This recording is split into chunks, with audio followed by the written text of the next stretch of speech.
సమస్యల్ని పరిష్కరించడానికి నా అనుభవం అంటే పరిపాలనలో ఉండడమే కాదు, అనుభవం ప్రతిపక్షంలో ఉన్నప్పుడు కూడా ఉంటుంది.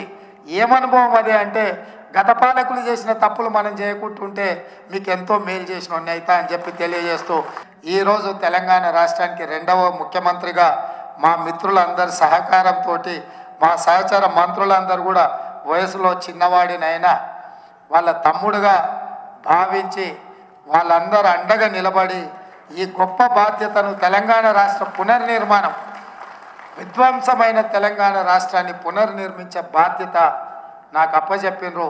తప్పకుండా చిత్తశుద్ధితో నిజాయితీతో ఈ విధ్వంసమైన తెలంగాణను నిర్మించే బాధ్యత నేను తప్పకుండా తీసుకుంటా.